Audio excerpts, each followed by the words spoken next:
గురుగారు, అక్షరాభ్యాసం యొక్క ప్రత్యేకత ఏమిటి? బాలబాలికలకు ఏ వయసులో సంప్రదాయం ప్రకారం అక్షరాభ్యాసం చేయాలి?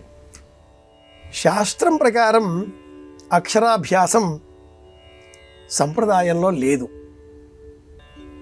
అక్షరాభ్యాసం అనేది మనకు సంస్కారాలలో చెప్పబడలేదు. 16 సంస్కారాలు అని అందరూ చెబుతూ ఉంటారు. ఈ సంస్కారాలు షోడశ సంస్కారాలుగా ప్రసిద్ధం. అయితే వాటిని బాగా చేటలో తూర్పారబట్టి 16 సంస్కారాలైనా పాటించండి బాబో అన్నప్పుడు మిగిలినవి 16.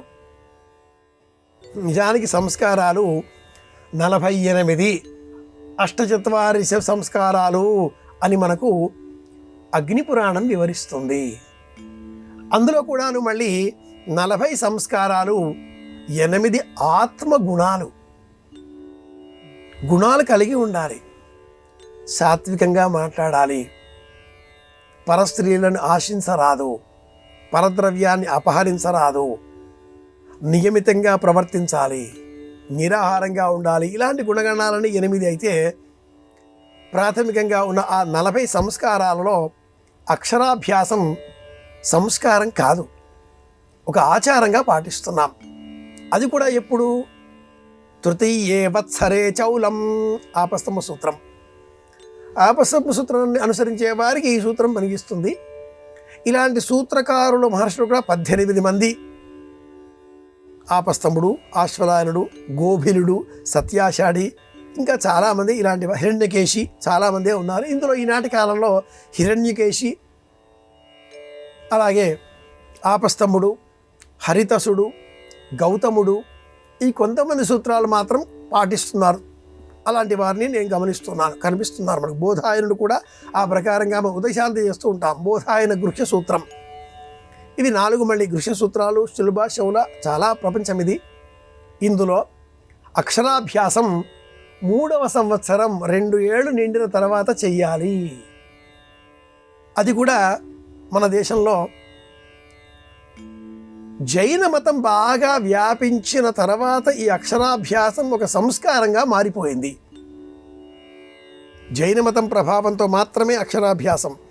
అంతకు పూర్వం హిందూ సంప్రదాయంలో, భారతీయంలో, సనాతన ధర్మంలో శ్రవ్యమే, వినడమే. సుశ్రవసం చెప్పడమే, వినడమే.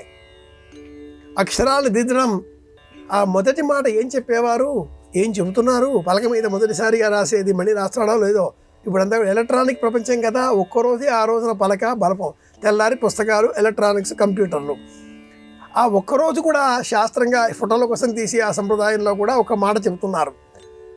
ఓ నమః శివాయ సిద్ధన్నమః, ఇలాగే రాయాలి. తప్పులు తడకలతో రాయాలి. చాలామంది ఆ అని రాసేది దిద్దించేస్తున్నారు.